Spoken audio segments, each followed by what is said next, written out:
Welcome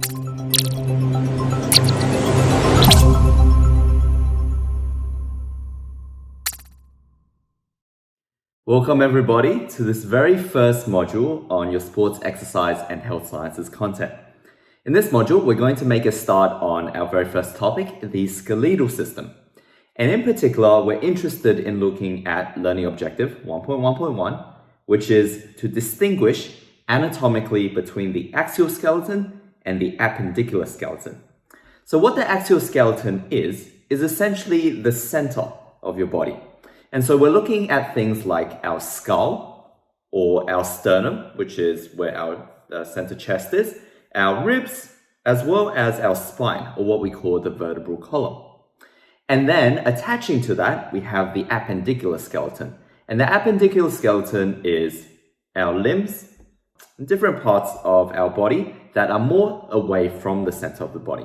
So we'll find that with the axial skeleton, the main functions are, for example, the ribs is to protect, the vertebral column is for posture and stability, whereas if we're looking at the appendicular skeleton, it's more about mobility, moving things around. You'll see that this is a learning objective 2, and so with the learning objective 2, it's the second highest tier of understanding that we need. So we don't need to analyze or evaluate, but we need to be able to describe as a minimum. With our axial skeleton, we're interested in looking at 4 main components. So we have the skull, the ribs, the sternum, and the vertebral column. Within the vertebral column, we then further break it down into 5 different types of bones. So we have the cervical bone, we have the thoracic bone, we have the lumbar bones, the sacral bones, as well as the coccyx. When we're looking at the appendicular skeleton, we're interested in a number of different components. So we start with our shoulder girdle, or what we call the pectoral girdle. And the pectoral girdle has 2 components. One is the clavicles, which you can feel. It's this bone that runs along right here, this relatively straight bone, as well as our scapula, which is further towards the back, but it forms our shoulder blade. And then we have our humerus. So if I demonstrate like this, our humerus is this bone that runs along here. There's the radius, which is the side of where your thumb is. And so there's a bone there, but this forearm part isn't just made up of 1 bone, it's actually made up of 2. So on the other side, you have the ulna, and they attach to each other at the ends. And then you have your carpals, metacarpals, and phalanges, and that's looking at your hands. So your carpals are the small bits of short bone that form your palm. And then you have the metacarpals, which stretch out a bit towards here, so they stretch out. And then your phalanges, which are the components of your fingers. And so, for example, if we're looking at our second digit, it has 3 phalange bones. With the thumb, we have 2. You have the pelvic girdle, and the pelvic girdle is looking at the hip. Now, the hip is broken down into a number of different components, but we're interested in looking at 3 main components, and that's the ilium, ischium, and pubis, which we will see on our diagrams in a tiny bit, as well as our femur, which is where our thigh is, our patella, which is the bone of our knees, and the tibia and fibula, which is where our shins are. Now, just like the wrist or the hand, which has our carpals, metacarpals, and phalanges, our foot has what we call tarsals, metatarsals, and phalanges. And so the tarsals are the compact bones, the short bones that form the base of our foot. And then as we stretch out towards our toes, we have our metatarsals and then our phalanges, which are the toes itself. So let's have a look at all of this in detail on our diagram. Starting with our skull. So we have our skull, and our skull is obviously what protects our brain as well as other components of our head. The skull can be broken down into 2 components. You have the cranium, which protects the brain, And you have the mandible, which protects the jaw. Now, for the purposes of your learning, you don't need to be able to separate between the cranium and the mandible. You just need to understand that the cranium and the mandible are components that form the skull. If we move a bit further down, we then have the sternum. And the sternum is where your mid-chest is.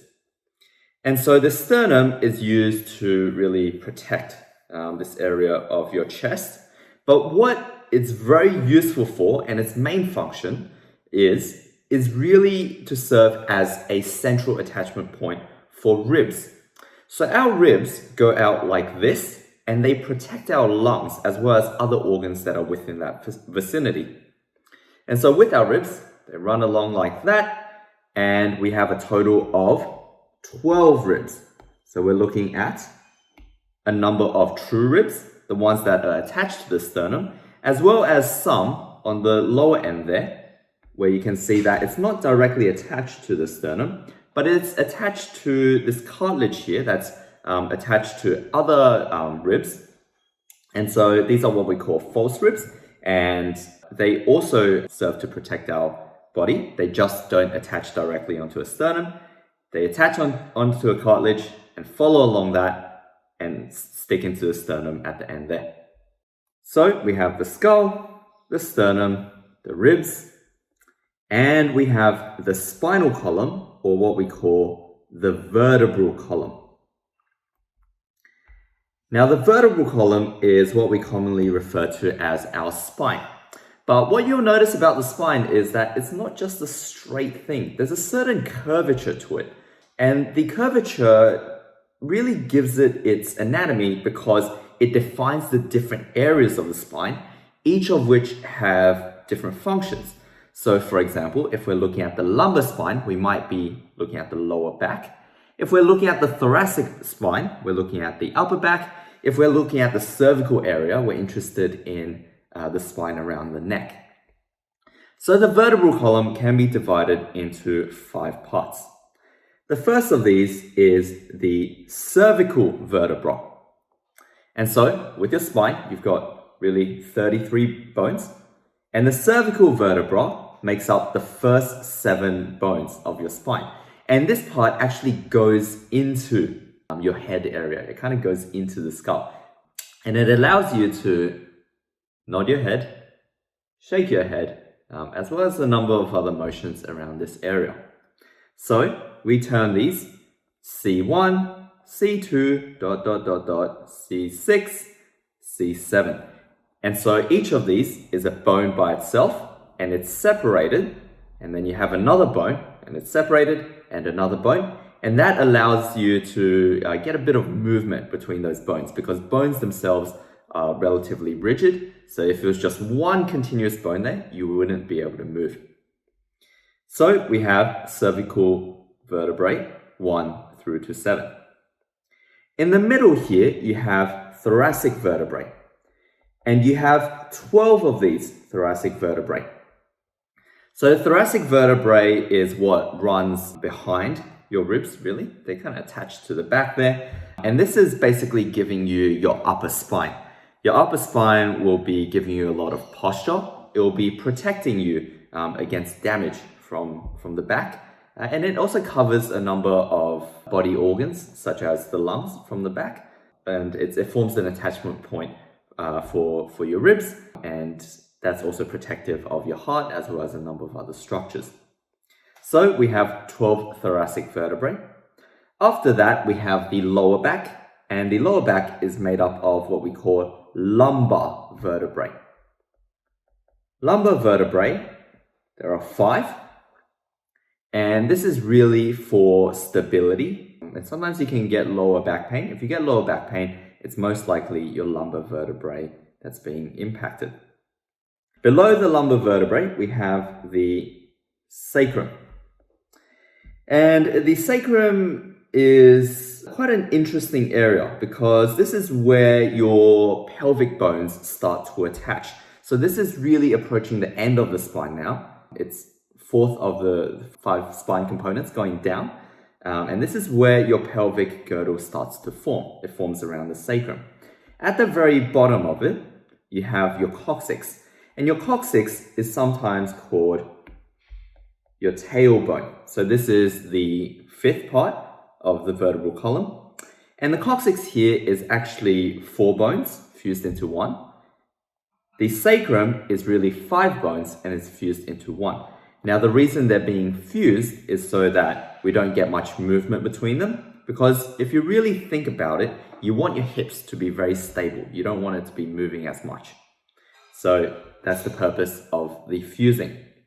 Now the coccyx is, as I said, what we sometimes call the tailbone. And if you just feel it, you can actually feel it protruding out of just at the very bottom of your spine there. Now we move on to the appendicular skeleton. For the appendicular skeleton, we're interested in looking at our shoulder girdle first.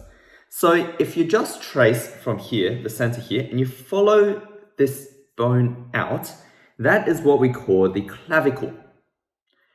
On the back of your body, you have another bone there, which makes our shoulder blade, and that is what we call the scapula. Now these two together give us our pectoral girdle or our shoulder girdle. We then have the humerus, and the humerus is going to be that bone there, which gives us our upper arm. Going down, we have our radius, which is our bone that's closest to our thumb, as well as complementing it, the ulna, which is the bone that runs parallel to it, but is more towards the pinky side. Then going a step further, looking at our hands, we have our carpals, which are a collection of short, compact bones for stability at our wrist. And then we have the metacarpals, which really stretch out along this stretch here, before we get to our phalanges, which are free moving, and those are also called our fingers. Then we go onto our pelvic girdle. Now it's interesting that our hips or our pelvic girdle is actually part of the appendicular skeleton, and that's because it's sometimes used for movement too. So with our appendicular skeleton and our pelvic girdle, we're looking at a number of different components here as well. And so you'll see our pelvic girdle has this kind of difficult to describe shape, almost love heart shape, right? Okay. With our pelvic girdle here, we've got 3 components we need to know. We have this part around the center, what we call the ilium, and that's really just this flat crest for muscles to attach on, for nerves to run through. And then we have this part here that we call the pubis. And the pubis is what kind of really connects our 2 halves of the pelvis together. And at the bottom here, we also have what we call the ischium. Okay, so you need to know the ilium, the pubis, and the ischium for our pelvic girdle. Now going onto our lower limb, we then have our femur, which is going to be the bone that is underneath our thighs or our quadriceps, hamstrings, those muscles. Then we have the patella, which is a circular bone that really covers our knees. And below that, we have our tibia, and running parallel to that, we have our fibula, which is going to be more on the outside, or what we say lateral. Whereas the tibia is going to be a bit more medial. And so you can feel that as being your shin bone, if you were to feel for it. At the very bottom of it, we have our tarsals, which, like our carpals, is a collection of short bones. We have our metatarsals, which extend out, and our phalanges, which form our toes. So that concludes a basic introduction to the skeletal system and the anatomy that makes up the axial and appendicular skeletons. Make sure to run through your learning objectives, because your learning objectives will really tell you everything that you need to know about this topic. And in particular, just pay attention to the differences between the functions of the axial skeleton, which tend to be more about stability, protection, as opposed to the appendicular skeleton, which is more about movement and attachment of muscles. Okay, great. I'll see you all soon. Bye.